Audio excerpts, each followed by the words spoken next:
Mr. Speaker, thank you very much, Mr. Speaker, for the guidance you have given us. We stand guided, Mr. Speaker. Having said, Mr. Speaker, that, Mr. Speaker, as the whip of the minority, Mr. Speaker, and we have in this House, we have no one else to address other than the Speaker, Mr. Speaker, and that's the rule. Mr. Speaker, the issue you have just raised is a very weighty matter, Mr. Speaker, with the minority side. Mr. Speaker, you have put facts very clear, and we agree with you, that it is true speakers are sponsored by parties, Mr. Speaker. And Mr. Speaker, I remember in 2013, we sponsored Marende as the minority, and we were defeated in this House by Jubilee, Mr. Speaker. That time it was Jubilee coalition. But Mr. Speaker, also, recently, new development happened, Mr. Speaker. And you know, we are in the season of politics. Everyone has a constitutional right to join any political formation he wants.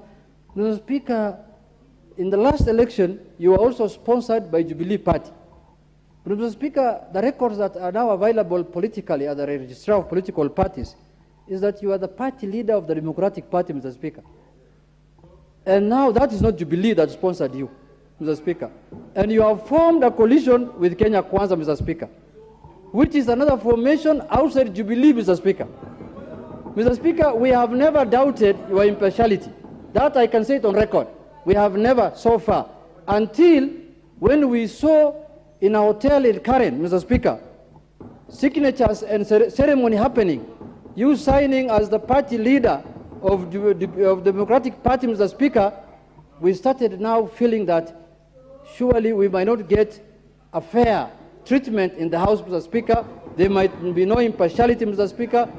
Mr. Speaker, you are a man who has so much fidelity to the Constitution.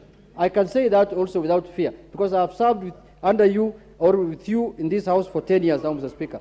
Mr. Speaker, issues that are raised here in this House, Mr. Speaker, are issues that anywhere, you cannot raise it anywhere else, Mr. Speaker. We cannot speak in burials, in funerals, in rallies, Mr. Speaker. Mr. Speaker, the issues raised by Honorable Otiende Omolo, Mr. Speaker, as you have captured them well, Mr. Speaker, are issues that are going to affect us for the remaining period of this House, Mr. Speaker.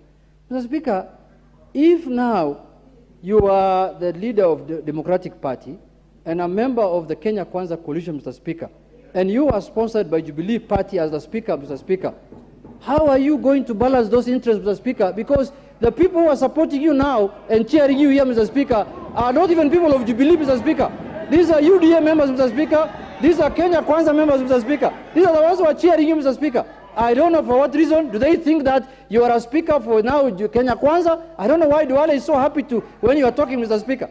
Mr. Speaker, it is in my view, Mr. Speaker, I have said, Mr. Speaker, and I am very happy that you've given us time to express and ventilate what we think, Mr. Speaker. Mr. Speaker, we want to continue the House being handled the way it has been handled for the last 9 years under your leadership, Mr. Speaker. We are only worried that going forward now, Mr. Speaker, now that the political dynamics have changed, Honorable Fatuma Gedi has raised weighty issues, as Honorable Otiende has said, that can lead even to the impeachment of the Deputy President, Mr. Speaker, if they are proved the allegations to be true, Mr. Speaker. Mr. Speaker, how do we feel? Are we safe in this House, Mr. Speaker, that we can continue conducting our business under...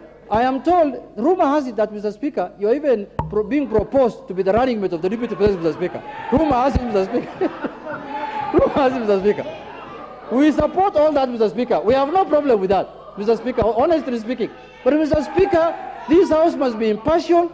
This House must be conducted, and you are the custodian of the standing orders, Mr. Speaker. It is you who applies the standing orders in this House against us, Mr. Speaker. So, Mr. Speaker, I don't know whether the rule of impartiality and fair, natural justice, fairness will be accorded to us as the minority, Mr. Speaker, of this House, and whether Honorable Fatuma Gedi will get fair treatment and judgment on the issues that he has raised, Mr. Speaker. Those are the issues, Mr. Speaker, that is worrying us, Mr. Speaker. Thank you, Mr. Speaker. You know,